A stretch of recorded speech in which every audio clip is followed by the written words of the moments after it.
Inazuma 11 Victory Road has just received update 1.4, and man, it's simply insane. Level 5 not only nailed it this time, but practically reinvented the game. New modes, legendary teams, adjusted mechanics, and that classic vibe that every fan of the franchise was hoping for. Today we're going to see everything that was reborn in this update, and why this could be Victory Road's definitive turnaround. I'm Matthew, and the video is about to start. This change basically creates two very different queues. One where you really play manually, and another where you become more of a coach than a player, leaving the team in the hands of the AI you trained. This completely changes the type of commitment each player makes when entering Victory Road's competitive scene. The Commander Ladder is, in practice, the dream of those who like to assemble a team, test synergy, tweak tactics, and see the result on the field without having to micromanage the commands all the time. It's almost like watching your own Inazuma anime. You spend hours adjusting formations, skills, playstyles, and then sit back to see if your team's AI really understood the identity you built. The cool thing is that, in this mode, skill isn't just dribbling and Hisatsu timing, it's your ability to train a coherent team, with well-defined roles and a clear game plan. When your team starts winning in the Commander Ladder, the feeling is different. It's not, I played better, it's, I created a team that works on its own. Almost like seeing a card game deck running perfectly without you having to force a combo. At the same time, the fact that the traditional ranked only accepts manual mode is a very direct message. The top of the competitive scene is now about execution, real-time game reading, and pure mechanics. Before, the commander within ranked allowed many people to climb by letting the AI hold the line. Now, there's no excuse. If you're in ranked, it's hands on the controller all the time, making mistakes, learning, and improving as a player, not as a manager. In practice, this also reduces a very common type of frustration. Losing to a full AI team in ranked always gave that feeling of, I didn't lose to the person, I lost to the algorithm. Now the expectation is very clear. If you enter the manual ranked queue, you know that the guy on the other side is also there, making decisions at the same speed as you, while the Commander Ladder becomes the right space for those who want to focus on theory, build, and roster optimization. What is most striking about this change is how it values two different player profiles without mixing them in the same environment. Those who like to be strategists will live in the Commander Ladder, honing AI and experimenting with crazy compositions, while those who enjoy the adrenaline, the clutch, and direct control will find themselves in the manual ranked. And both ways of playing now have their own ladder, their own prestige, and their own goal. Advance Win and Advance Time basically turn grind into a quick game. If you run over your opponent, the game finally lets you leave earlier. In Chronicle Route, outside of Chronicle Battle, and Free Match, 4 goals in the first half end the match, and 3 goals of advantage cut the second half in half, so your time starts to be respected. Advance Win is that official recognition that you've already proven your point when you score 4 goals before halftime. If you are in the lead and reach those 4 goals in the first half, the match ends right there, without forcing you to watch the rival team stumble through the second half. In practice, this turns easy matches into a mini challenge. Can I close an Advance Win or not? Instead of just playing on autopilot, you start assembling a team, tactics, and even substitution order, thinking about running over as quickly as possible, almost like a match speed run. In the Chronicle Route, where you repeat many opponents for drop, route, and tokens, Advance Win is almost a blessing. Those games against very weak teams that you already know by heart stop being a punishment and become just a quick step on the way to the really interesting fights. This also changes the feeling of grind. Instead of one more entire match just for an item, you enter thinking about optimizing everything to guarantee the 4 goals before halftime. and if you don't succeed, you already feel that you missed the route within the match itself. In free match, advance win directly affects the rhythm of the farm and team tests. When you are just farming or testing spirit, manager, and coordinator synergy, scoring 4 goals quickly and leaving puts you right into the next experience without wasting mental energy on a second half that gives you nothing new. This greatly encourages that aggressive style, high pressure, early special shot, no playing pretty just for the sake of it.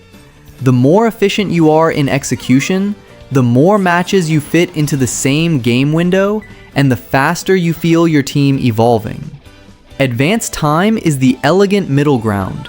You opened a 3-goal lead in the first half.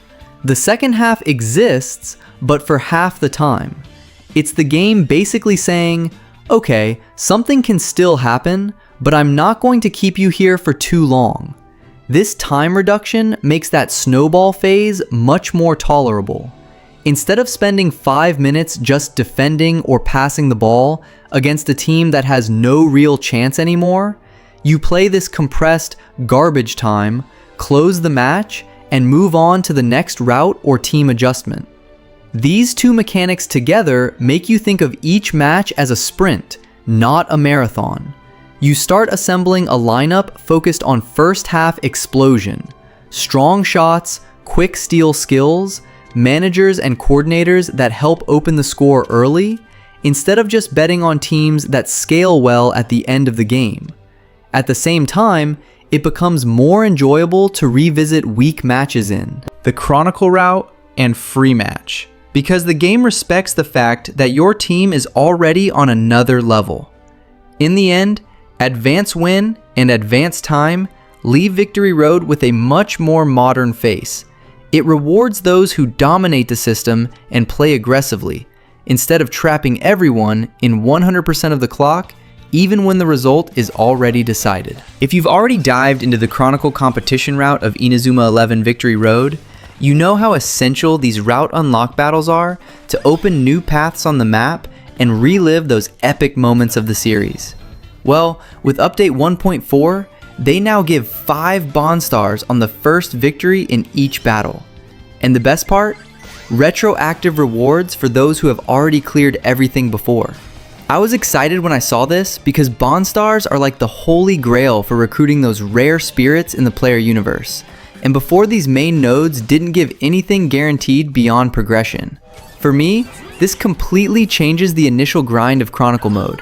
Imagine, the map has dozens of nodes per route, like Football Frontier, Holy Road, and Chronostone. And each route unlock battle now injects 5 stars directly into your stock. If you're like me, who had already cleared a good part before the patch, you suddenly get a lot for free. Some talk about more than 450 Bond Stars just from that. It's as if the game said, thanks for your patience, now go pull those heroes you dreamed of. It makes the mode more rewarding right away without having to farm online or hero battles all the time. Seriously, I always found it frustrating to spend hours in these battles just to unlock the path to the rare drop in hero battles, which do give Bond Stars sometimes, but nothing fixed like now. With the 5 stars guaranteed, you can plan better, clear the route unlock, get the stars, recruit spirits to assemble insane teams for the toughest challenges. And the retroactive? Perfect for veterans. I checked my inventory and saw the counter explode, ready to spend on constellations that release 12 spirits at once. This speeds everything up, leaving the focus on the fun of recruiting more than 5,400 characters. Now, thinking about the meta, this balances the game for those who are building the ultimate Keshin team against the Mind Eater. Before, Bond Stars came slowly in lower Chronicle difficulties, but with ×5 per unlocked node, you stock up quickly to pull top tiers like those from Ares/Orion or Go series. I tested it and already saw a difference in my pulls. Less frustration, more action. If you're behind in the Chronicle, run there now. It's the ideal time to advance without mercy. In the end, this change shows that level 5 is listening to us, making Victory Road fairer and more addictive. I, who already loved the mode for the nostalgia of the historical routes, am now even more addicted, farming less and playing more. Check out the patch notes and enjoy these extra bond stars. It will transform your journey through time into something truly epic. After update 1.4, this anti-cheat measure against banned characters got me hyped. Those players you caught through dubious hacks and unofficial methods, now they are marked as digital pariahs. And if they are on your team during matches, forget about gaining any EXP. The entire squad's progress stops right there. It's level 5 drawing a hard line in the sand for online fair play. And man, it couldn't have come at a better time. This hurts those who chase that cheap power fantasy, but for grinders like me, who farmed every star the right way, it's total revenge. I've lost count of the times I entered ranked just to face rosters screaming total exploit, leaving me pissed and doubting if the effort was worth anything. Now, these ghost aces are just expensive reserves, forcing cheaters to clean up the game or see their progress stagnate. Justice with a touch of tough love. What I love is the precision. It's not a general banhammer that erases innocent saves. You can still scale them if you're stubborn, but with 0 EXP gain, they become dead weight, dragging down your pace. It reminds me of those arcade days where a rotten apple sank your high score run. Subtle but savage, pushing everyone towards honest play without drama of appeals. The ranked lobbies have already changed in my recent sessions. Cleaner confrontations where skill shines more than scripts, rekindling that competitive spark that won me over in the series. No more running from metas broken by glitches. Now it's pure theory in real synergies, and I'm loving the sweat in every pass and shot. Level 5 deserves congratulations for protecting the soul of Victory Road. This AI high-speed feature, exclusive to the Switch, blew my mind. It's like a turbo on the artificial intelligence of opponents and allies, making the plays roll at high speed with sharper and more fluid decisions, without sacrificing the spectacle of insane dribbles. For me, who plays on the Switch for intense portable sessions, this transforms matches into a chaotic ballet of precision, where the AI no longer stands idly waiting for commands. Man, this rescues hours that I wasted with overly predictable bots, especially in story mode or solo training. I always complained that the AI seemed to read my script. Now, with high speed, they anticipate passes, counterattack in fractions of a second, and force real mistakes, forcing me to sweat more. It's personal because it elevates my daily grind. I feel like I'm facing living rivals, not dumb NPCs, and that makes me even more addicted on long nights. The Switch exclusive makes perfect sense. The hardware can handle this acceleration without lag, while mobile or PC ports would get choked up. Imagine a special shot coming at the speed of light, with the AI dodging by millimeters. It's addictive, and makes me value my Joy-Con more than ever. Without this, the game was getting monotonous in speedruns, but now it's pure adrenaline. In my recent sessions, I tested it in ranked online and even offline challenges, and the high-speed AI is shaping new strategies, like perfect timing for hisses or counters. It's not just faster, it's smarter, predicting my traps and punishing me for laziness. This rekindles the fire of the classic series, where each match was a brilliant surprise. Level 5 nailed this pampering for the Switch, proving that Victory Road is the ultimate playground for hardcore fans like me. If you have the console, activate this now and feel the evolution. For me, it's what was missing to crown the game as a masterpiece. These Irremovable managers and coordinators passives caught me completely by surprise. Before, you could change or remove these bonuses for your teams, but now they stick like eternal glue, forcing more thoughtful and profound choices when assembling the staff. For me, who loves to optimize squads to the bone, this transforms a casual feature into something strategic and personal, like a pact with the devil that you can't undo. Man, this hit me hard, because I was swapping managers all the time to test quick boosts in ranked. But now I feel the real weight of the decisions. Did I choose a stamina passive badly for my main striker? Patience. It will stay there eternally until I grind a new one. It's frustrating at first, but it makes me play smarter, valuing each upgrade as if it were forever. And that rekindles that old school vibe of total commitment. The Irremovable makes sense for the online meta. It prevents players from abusing infinite swaps to cheese matches, maintaining fair play without easy reset. Imagine a coordinator with a heal passive locked on your goalkeeper. He becomes an immortal wall, but if the enemy has counters, you suffer quietly. In my sessions, I've already lost because of this, but I gained respect for the real challenge without cheap shortcuts. I tested it in training and recent online battles, and these fixed passives are forcing new creative builds, like prioritizing versatility from the beginning instead of late fixes. It's not just limitation, it's evolution. It forces me to plan staff as a central piece of the team, elevating the tactical layer that I loved in the series. This EXP change in 1.4 basically makes the game admit that the grind outside the story needed to go much faster.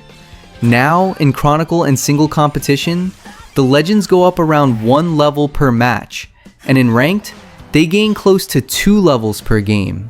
Level 5 adjusted the EXP curve in these modes precisely to remove that feeling that a legendary character was dead weight until you spent hours and hours of match.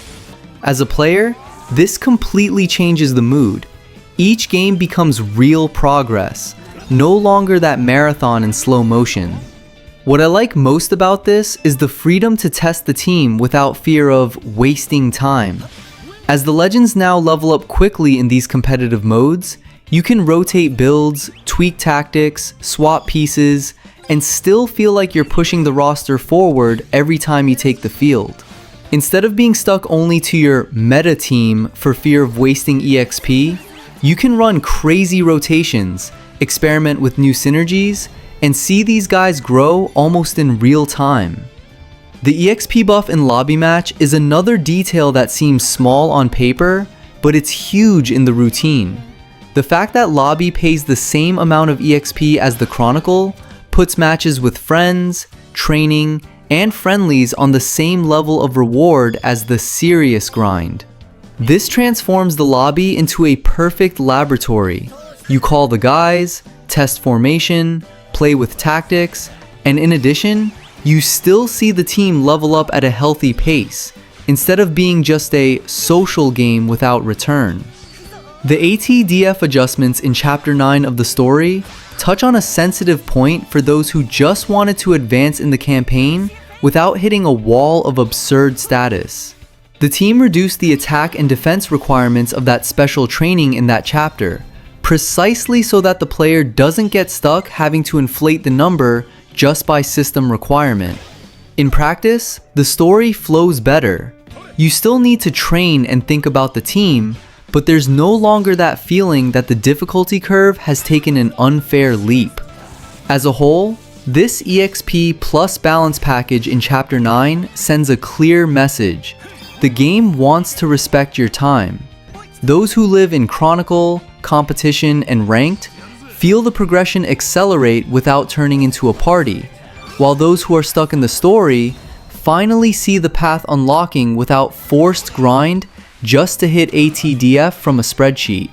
For those who enjoy assembling a team, testing legends, and still seeing the level bar rise all the time, this 1.4 is exactly the type of adjustment that makes you want to go back to the game and make just one more match turn into hours.